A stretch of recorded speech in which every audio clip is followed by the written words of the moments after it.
the mad trucker of COPICUT Road. Now I saw when this story germinated from one guy saying that he was being tailgated by a truck to some sort of phantom evil trucker. Dude's enjoying it. Honda, you're into it. Little brother, all right. Well, the COPICUT Road is in the Sonnet in Freetown, and there are reports there of a phantom trucker. Apparently, he flashes his lights, honks his horn, and waves his arms wildly. Some describe the headlights as being blue with orange lights above. I have an answer. I think it's the Walmart truck who's late for a delivery. The haunted schoolhouse. Hornbein School in Rehoboth. Everything happens in Rehoboth. Ghosts of a teacher and children are seen there wearing 19th century garb. They're seen inside the building, and some have been seen outside the building. Laughter is heard from the school grounds. Orbs, phantom orbs are seen as well. And then we have the red-headed hitchhiker of Route 44. That's a photograph in the middle of me back when I was under 200 pounds and Matt Moniz. The most famous phantom hitchhiker is Resurrection Mary outside of Chicago. And allegedly he's seen, the phantom hitchhiker seen near that Seaconk sign on Route 44. Well, let's get it. Legend of a mysterious red-headed hitchhiker who terrorizes motorists haunts a stretch of Route 44 in Rehoboth, Mass. The specter is seen on dark, lonely nights, and it's claimed that he commits frightening acts. His hair is always red, and he's always dressed in a plaid shirt. One woman reported running over a man fitting that description late one night. Of course, I'm wondering if she was texting. The man seemingly appeared out of nowhere. And by the way, hit and run is now an Olympic sport in Boston, Massachusetts. The man seemingly appeared out of nowhere, and the woman, taken by surprise, had no time to prevent a collision. She was hitting send. When she jammed on her brakes and leapt out to investigate, she found no evidence of anyone being in the road at all. She did hear, however, a cackling laugh emanating from the woods alongside her. Frightened, the woman returned to her car and continued on. A few minutes later, the same thing happened again. The man appeared, and once more she hit him. Too frightened to leave her car, the woman rolled down her windows to inspect the road. After seeing nothing, there was static on the radio, and the disturbing laugh returned.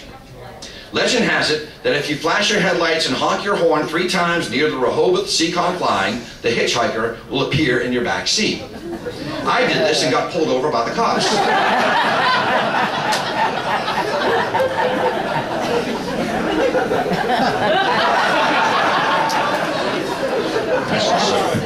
Haunted police station. Rumor of a ghost that haunts the station in Freetown, Massachusetts. A dispatcher died at night while on duty, but was not found until the following morning. Pretty busy town. Police on duty patrolling the streets and driving around just assumed it was a slow night.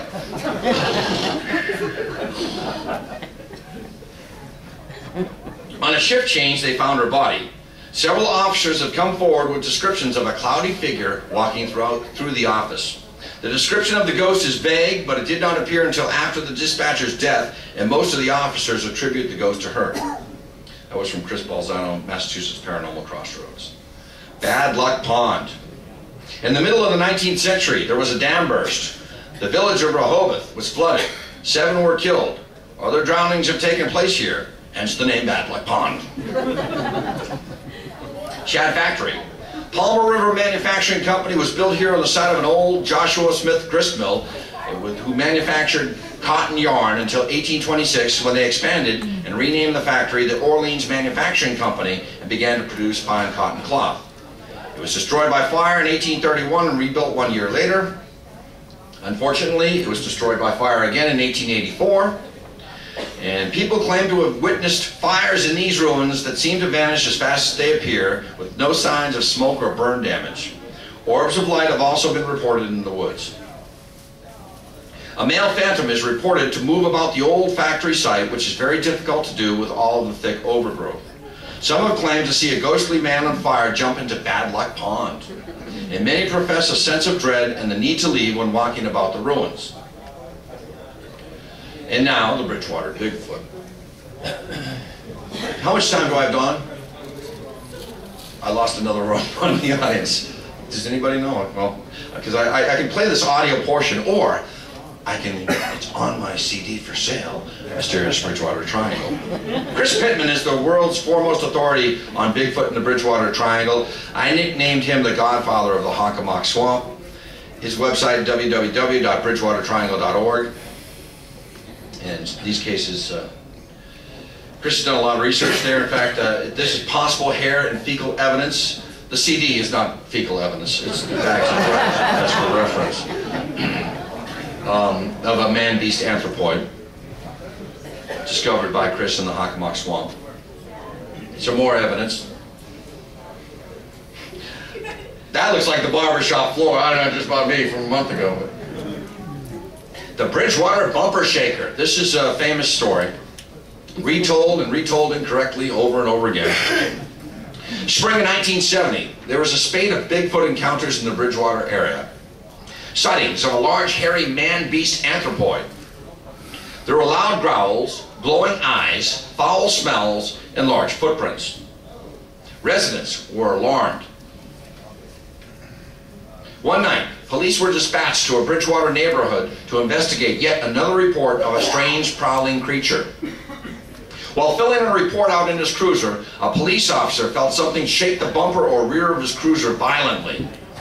He threw on his searchlight just in time to catch a glimpse of, quote, a bear on two legs running behind a house.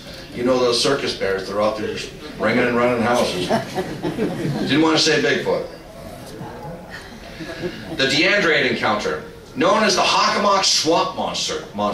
Joe DeAndre was the first to publicly document Bigfoot sightings in the Bridgewater Triangle. Well, in 1978, he felt that something was watching him while in the Claybanks area of Bridgewater. He claimed to see a half-man, half-ape creature entering the woods near the swamp. John Baker, the John Baker incident. In late 1998, local resident John Baker was night fishing and laying muskrat trap lines from his canoe. The Taunton River had ice along its banks. Very cold night. Well, he felt that he was being watched and smelled a terrible odor. He heard ice cracking, and then large footsteps were heard along the bank of the river. He claims to have seen the silhouette of a large bipedal entity that seemed to be monitoring his activity. And now we get to the main part of our story here tonight. And I need help from Dr. Meldrum at some point, Bob Ginlin, Larry, Don, and all the expert Bigfoot researchers here. I need your help when you look at this cast. Tell me if I'm wrong. Jason Lorifus. I met him in 2009. He's from the greater Burlington, Vermont area. He's the former leader of PINE, that is Paranormal Investigators of New England. He's submitted spectacular ghost orb photos in EVP, that's electronic voice phenomena, to established ghost researchers in southern New England. He goes by the name of Ron Jeremy, spelling incorrect, and you know who he is, yeah. Well, who he was. And on Facebook, and then he's Fox Mulder on Hotmail. So he's hiding behind monikers. Well, he attended at my invitation, my 2009 Monster Mash as an exhibitor with his cast, and he tried unsuccessfully to get Lauren Coleman's endorsement of said cast. The Bridgewater Bigfoot Hoax. On or around, this is my statement, you'll see Jason's statement. On or around July 15, 2009, Jason Lorifus of Paranormal Investigations of New England contacted me by telephone. I'm the last guy you want to call if you said you saw a Bigfoot. There are far more seasoned investigators. I'm just a folklorist. I always turn them over to the professionals. How you going, Bob? He was inquiring about possible locations to find Bigfoot within the Bridgewater Triangle.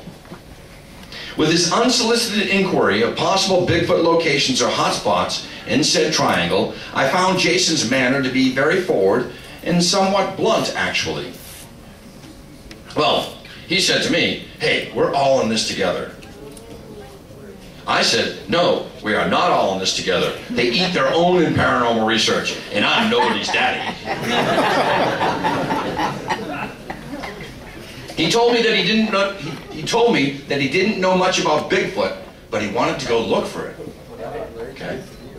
It was at that point that I wanted to cruelly throw him a stick and say, go fetch, boy, in the hopes that he would not violate the proposed area that we were going to make a foray into very shortly for my Hockomock Swamp tour.